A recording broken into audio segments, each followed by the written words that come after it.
Hello everyone, welcome back to the Unexplored Mojave. Today we're going to be checking out the New Vegas sewers, and this is part 2 of our New Vegas sewers exploration. And in part 1 we checked out the central and sealed sewers, and in this part we're going to check out the eastern and northern sewers. So there are several entrances to the eastern sewers, but in my opinion the entrance by the east pump station was the easiest for me to keep track of where I've been and for me to organize this video. So we're going in near the east pump station in the NCR Sharecropper Farms. Upon entering the sewer, you'll be confronted with ghouls and giant rats, as you can see here. Now the rats are pretty easy to kill, but the ghouls could be more difficult for lower levels. But I think this part of the sewers was a bit easier than the central and sealed sewers. So it might be a good place to go in the early game to farm some XP and to get some ammunition and a small amount of caps. In here we have unusually large-sized rodents, which is something I had not really seen before. Of course you have the rodents of unusual size, but this was a little bit different and not a wild wasteland perp. Now inside this room you'll find the body of Sweet Jill, who has the key on her for the sealed sewers, or you can go to the other guy, Blind Luke. Now there's also a duffel bag in here with some ammunition and caps and stuff, so not too bad. And then moving further into the eastern sewers, you're going to encounter a lot of rats. Those rats jumped in unison. That was pretty freaking cool. But there's just going to be a lot of ghouls and rats, so be prepared to fight them off. But I don't think it's too difficult because they're pretty spaced out. Now I do have to say, while these tunnels and sewers might not be so difficult, they are pretty scary. And the ghouls and rats and everything just kind of adds to the creepy atmosphere. Now, like I said, there are several entrances to the eastern sewers, so I decided to go ahead and find out where all of them are. So the first one is over here, and this is right next to Aerotech Office Park, which is owned by the NCR, and the sewer location, the manhole, is literally just right in front of it, right beneath our feet. So, pretty cool. And continuing into the sewer and going to the further back of the eastern sewer, you're going to find two large doors that lead to the central sewers. So these two doors were shown in the previous video from the other side. Now back towards the middle we will find a door, and inside we can find a hard-locked gun locker. However, it's not that good of loot for a hard lock. We just get some ammunition and a submachine gun and a plasma mine, but not that great for a hard lock. Now, for whatever reason, this ammunition box doesn't have an opening ammunition. Like this toolbox, it opens. The ammunition box doesn't open. I don't know why. Then, going up this very large incline, you come to a four-way intersection. And first, if we go right, we will find a ladder to the Mojave. This ladder takes you just east of the Sharecropper Farms, and for some reason there was a fiend here. Normally there aren't fiends over here, and I had a similar encounter later in the video. But here we can see the entrance. Moving further up the incline all the way to the top, we find another grate that opens up to Freeside, the gate, and near the gun runners. So pretty cool, and again another fiend attacking me. But we got a very beautiful view of Las Vegas and then the manhole. And then here we can see the location on the mini-map.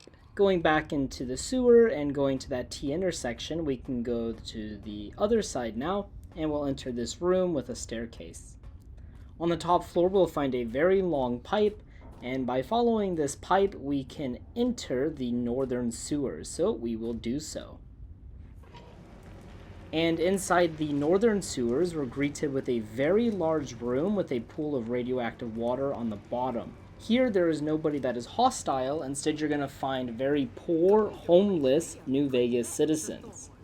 Looks like the entire region's going straight where we are, knee-deep in shit. I thought that was a pretty funny line, which I had not heard before. But I really like this room because it's very large, there's lots of citizens, and it really just feels like a slum, so credit to Obsidian for creating a pretty interesting atmosphere. And looking up at this central tunnel, I don't really know what this is, so if anybody has any information about what that might be used for in the comments, please leave it below. In this big room, we have some beds and shelves that the player can sleep in, and then we have a large room with a pool. Now I do have to say this area is quite confusing and it's very maze-like with all of these winding tunnels and tight turns. So if you come here, be ready to get lost. Then we have a large central room with some more citizens, and through this door we can find another exit. Now one thing I really liked about this place was the citizens had a lot of unique dialogue, so that was pretty neat. Then if we go to the exit, we come up near the Crimson Caravan, right beside it actually, and next to the New Vegas Medical Clinic.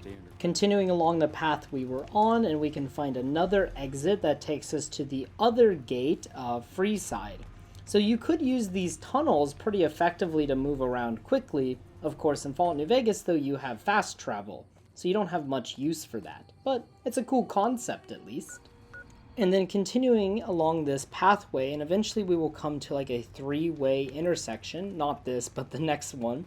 And we can go straight or right, and there's a lot of citizens in this room. Going right, we will find another exit. And then upon going up this ladder, we will find ourselves in the North Vegas Square. So we are moving along the outer parts of New Vegas pretty efficiently here, as you can see. But continuing through this, you really get to see that this can get very confusing very quickly. So many tunnels, so many doors, so many exits. Thankfully, the local map in here is actually pretty good. Now the next exit will take us into the interior of the North Vegas Square, which could provide a pretty useful means of escape. Now this next room is empty. I'm not sure if it was supposed to be something else and got cut or what the deal is. And finally, making our way through the rest of the northern sewers, we will find a couple of doors. The first door will take us to the Miguel's pawn shop right outside of it, and then the other door will take us to the Thorn, but we will investigate that place in the next part, the next episode. But as you can see here, Miguel's pawn shop, and I had not discovered this location yet, so it got it discovered for me. And here you can see the location, and then here is the door to the Thorn, but we will not be going there yet. And then in this main central room, we have a lot of civilians who are standing by this fire and getting warm and just going about their daily lives. As always, guys, thank you so much for watching. I hope you enjoyed this episode of the Unexplored Mojave. If you have any recommendations for the next video, please post them in the comment section below. Until next time. If there's war on it won't affect our city.